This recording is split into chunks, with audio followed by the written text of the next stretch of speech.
Okay, I'm here with Lupita Nyong'o, the Academy Award-winning actress who just got honored at SCAD with the Virtuoso Award. Welcome to Savannah, and we all know you from, of course, the Black Panther, 12 Years a Slave, but you're here tonight to talk about The Wild Robot. What was it like playing Roz and bringing that character to life? It was a unique experience. It was a challenge.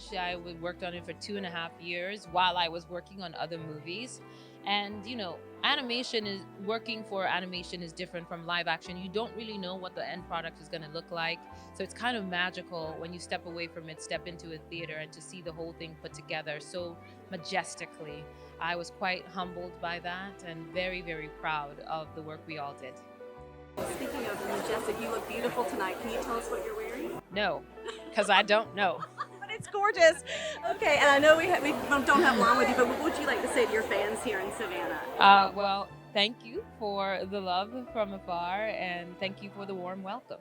While Lupita lent her voice to the main character in The Wild Robot, our next artist on the red carpet created the sound, the music behind this emotional animated film. Composer Chris Bowers. Chris, there's so much excitement about The Wild Robot. Tell us about this and what was it like creating the music to try to bring the story of this robot to life? Yeah, I mean, it meant so much because reading the book, it already felt like this special project. It spoke to me so deeply because when I first got called about it, my daughter was only 5 months old, and so I was on this journey, like learning how to be a parent. And it spoke to so many themes about that, so many things that made me reflect on my own parents and all of that.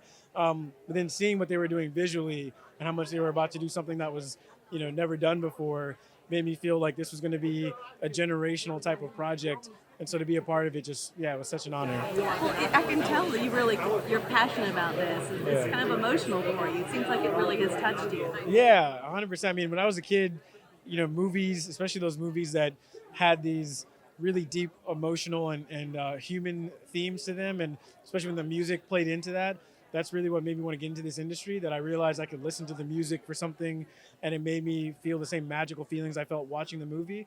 And so to be a part of a movie that I could tell just with the way it was put together and the story and Chris's leadership was going to be one of those types of projects, it felt like I also wanted to put my all into it. Now, a side note, Chris also did the soundtrack for the very popular Bridgerton series. All is fair in love and war. Okay, well, you have a lot of fans of Bridgerton out there. Yeah, for sure. We're one of them. We're some of them. What would you like to say, all the Bridgerton fans out there? What was it like working with that project? Oh, I mean, so amazing. It's so exciting for people to react to music in that way and to be calling out, classical music and things that are trying to find a way to bridge classical and pop music and all of that. And so for people to react to the music, it's maybe like the first project I've ever worked on where they were fans of the music in this intense, deep way. And so I just appreciate that level of listening.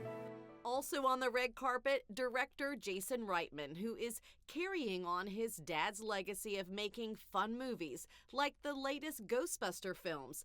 And his newest film, though, was screened at the SCAD Savannah Film Festival. It's called Saturday Night. My movie starts with Lorne Michaels out on 50th Street at 10 p.m. and it ends 90 minutes later with Chevy Chase saying live from New York. It's Saturday Night. It's a movie about the first episode in 1975 and the people who put it together, the writers, the actors, the crew, and frankly, how this show almost never was to be. And I know it was so important for you to really get Dan Aykroyd's character correct, because there's such a personal connection with y'all. And that's what you were telling me as well. That was his biggest challenge, was finding the right person to play Dan Aykroyd. So Yeah, this is a movie that portrays the people Gilda Radner, John Belushi, Chevy Chase, Dan Aykroyd, but also maybe people that you didn't know were in the building that night. People like Jim Henson, Billy Crystal, Andy Kaufman, Billy Preston.